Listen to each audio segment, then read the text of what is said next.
Welcome to level 29 out of 31 levels of the 613 degrees or rungs on Jacob's ladder.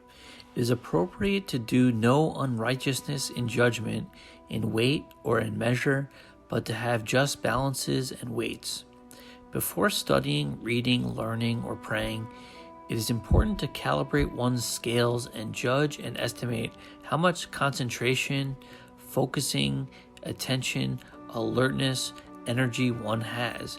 Energy is the capacity for doing work.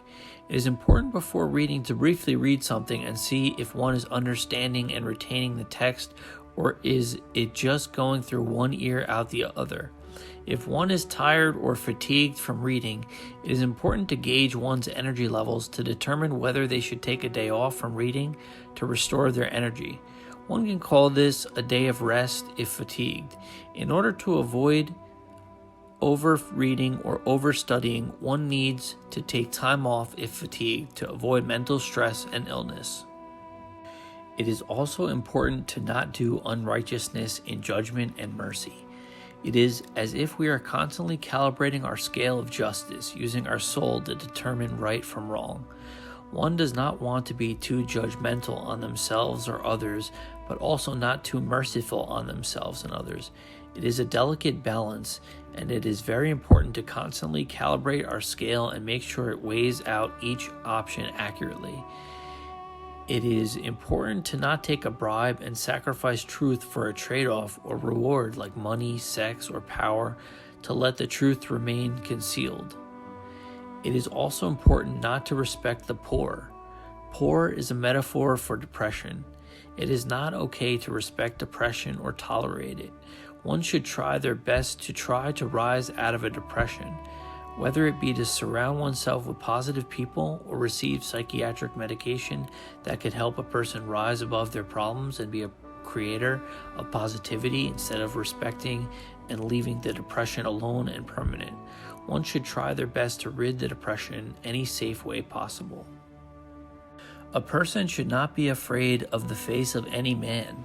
A man metaphorically is an action and a woman is a restraint. Here we are not to be afraid of any action or challenge in life. A person is capable of achieving anything. Anything is possible and all obstacles can be overcome. It is also important to, in addition to not taking a bribe, to not side with the powerful out of fear. Everyone is entitled to their opinion and should not fear another or be threatened by another to silence their voice.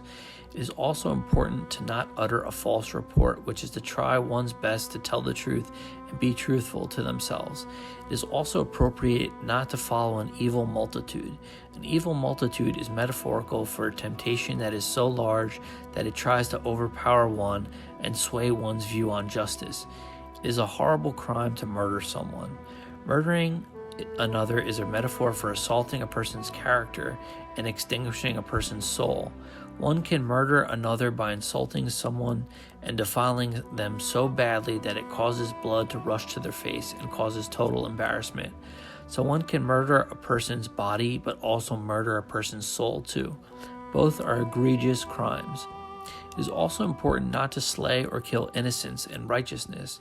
Slaying is a metaphor for killing or ridding, in this case, innocence and righteousness. In life, it is important to have different perspectives. In order to perceive the totality of reality objectively, one has to look on both sides of the story. If one is biased, this is a subjective perception of reality.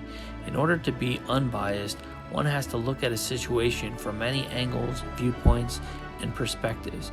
It is very important to not put a stumbling block before the blind.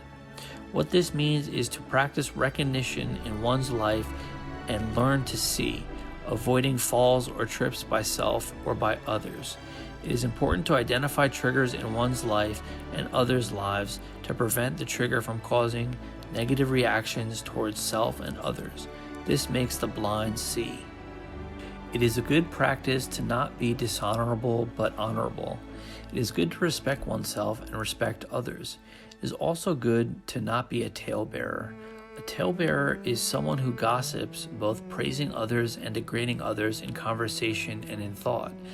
It is a good practice to avoid degrading others and to treat others with equality.